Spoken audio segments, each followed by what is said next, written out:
Tom अपने बेटे Ben को मछली पकड़ना सिखा रहा था और कैसी आराम कर रही थी। उसी समय जूलिया तैरने के लिए समुद्र में चली जाती है। कुछ देर बाद जूलिया को पानी में कुछ अजीब महसूस होता है, जैसे पानी में कोई चीज़ हो। उसे लगा कि शायद यह उसका शक है, तो वह दोबारा तैरने लगती है, लेकिन फिर से उसे कुछ महसूस होता है। इस बार वह घबरा जाती है। वह बोट से भी काफ़ी दूर जा चुकी थी, इसलिए वह मदद के लिए चिल्लाने लगती है। तभी टॉम उसकी आवाज़ सुनता है और सभी घबरा जाते हैं। टॉम जूलिया को बचाने के लिए जाता है और उसे बोट पर वापस लाता है। उसी समय बोट का कंपास अजीब तरह से घूमने लगता है, जो कि सामान्य बात नहीं थी। टॉम गुस्से में था, क्योंकि उसने पहले ही कहा था कि जो भी पानी में जाए वह दूसरों को बताकर जाए। यह समुद्र है और यहाँ कुछ भी हो सकता है। जूलिया माफ़ी मांगती है और यह हादसा जल्दी ही भुला दिया जाता है। शाम को ये लोग बेन का 13वां जन्मदिन मनाते हैं। टॉम केक पर मोमबत्तियां जलाता है और सब बेन को बधाई देते हैं। कैसी अपने परिवार की एक तस्वीर खींचती है। इसी दौरान कैसी का बॉयफ्रेंड एडम उसे कॉल करता है। वह कैसी को याद कर रहा था और ट्रिप के बारे में पूछता है।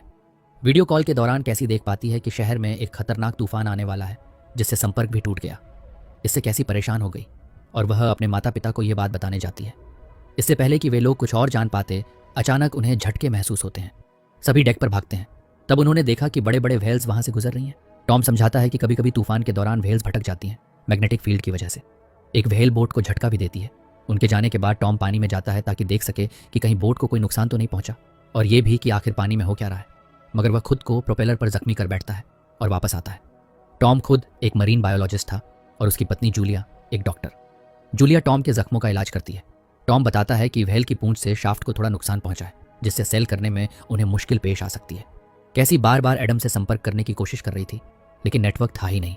यहाँ तक कि बोट के रेडियो पर भी कोई सिग्नल नहीं मिल रहे थे। हालात को देखते हुए टॉम को चिंता होने लगी।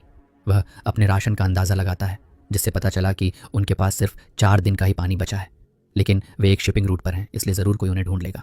तभी बाहर से अजीब सी आवाज़ें इन्हें सुनाई देती हैं। जब ये बाहर आते हैं तो देखते हैं कि आसमान से कुछ गिर रहा है। पहले लगा कि ये धूमकेतु है, मगर वह उनके करीब ही गिरता है। टॉम कहता है कि ये तो सैटेलाइट्स हैं।